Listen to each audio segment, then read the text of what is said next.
Куманова Сандуғаш апамыз Қарағандыдан келген Гәкку ыбырайдың әні. Қарсы алыңыздар.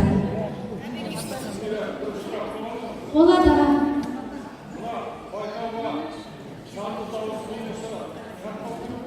Жанды дауысты айтып жатыр ғой барлығы. Ешкім фонограмма айтып жатқан жоқ. Фонограмма болса өзім-ақ тоқтатамын, уайымдамаңыз. Бәрі жанды дауыс.